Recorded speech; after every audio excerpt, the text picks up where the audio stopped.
Hey guys, Cam here from TodaysiPhone.com, and I thought I'd give you a quick look at the new FIFA game for iPhone, iPad, etc. Now you can enable this for iCloud support, so if you have it on one device, you can have it automatically save your progress and then you can pick it up on your iPhone or your iPad, which is pretty awesome.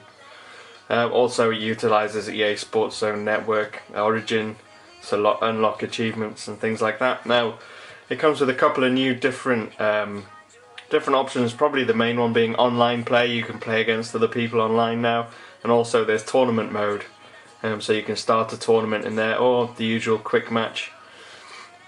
You can do a penalty shootout, kick-off, practice, etc. Now I'm going to go into my manager mode and just resume a game and just show you what the user interface looks like. It has been improved a lot. I mean, general layout is pretty much the same.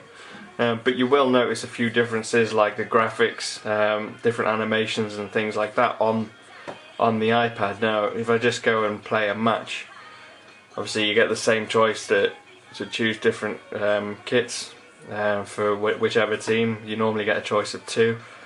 You can change your lineup, or you can have a look at the lineups rather. If you want to change them, you just tap manage team, choose the starting 11, change your team style or your kick takers. Apologies, my iPad's just slipping off the stand there. Now I'm just going to hit the football and it will play. Now in past versions you just get a frozen picture here, but this actually shows you how to move it and you get the actual animation there. Now it's demonstrating one of the biggest new control features of this. Instead of just having the 3 virtual buttons on the right hand side here, you actually get 4. So instead of, what you used to have to do was you had to double tap on the screen to make a skill move, make your player do some sort of fancy footwork. Now there's a separate button for it, so it's a lot more convenient. You get the same introduction, the same commentators on the game.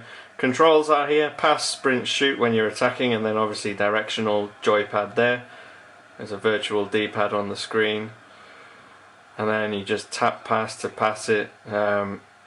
Skill move, I'll show you that now.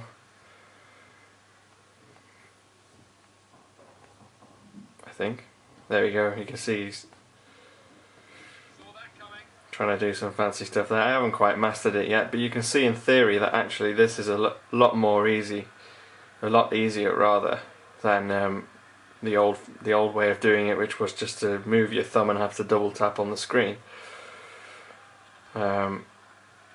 What I have noticed is that animations are a lot more fluid, especially the players. They seem a lot more realistic.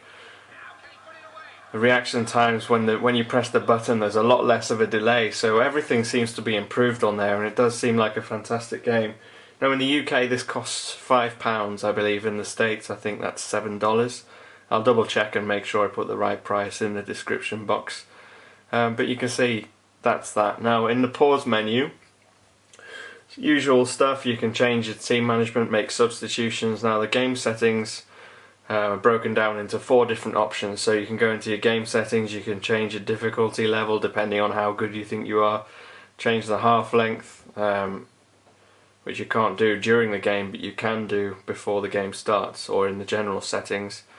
Handballs on or off, you kind of just slide this switch across there, that's quite nice. Bookings on or off, offsides on or off, injuries on or off. So yeah, display options, you can change your camera height, camera type, you can choose to have the time and score on or off, or you can have the radar on so you can see where all the players are, and you can change which of the players' names you want. If you just want your names or both teams' names or none at all, you can do that there. Also audio options, you can change all that sort of stuff. You can put your own music on there. If you don't like the soundtrack, you can switch that music off. Hang on, you can't do that during the game. I guess you have to do that in the main settings as well.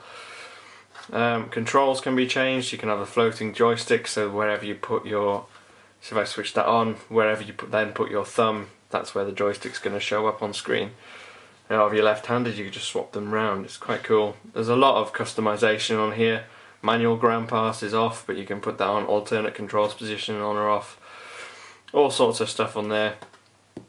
Graphics wise, I've been really impressed. Not necessarily that the players look entirely realistic, because a lot of them still don't look like the actual players they're supposed to represent.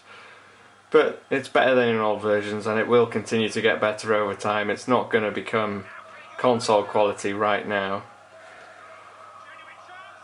There we go. And then the replay will come up.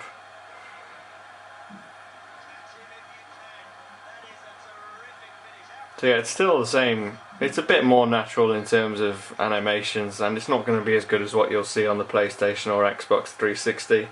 But in terms of gameplay, it's much easier to play, I find, just because there's no delay as much as there used to be. So far, I'm really impressed with it. I'm going to play it probably for the next few weeks and see how many seasons I can get through. But if it's worth the money, I'm not sure.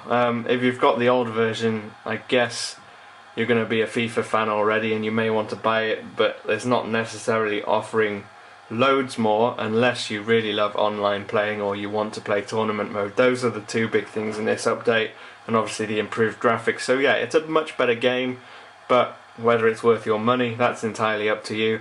I certainly wouldn't mind paying for it if I had to.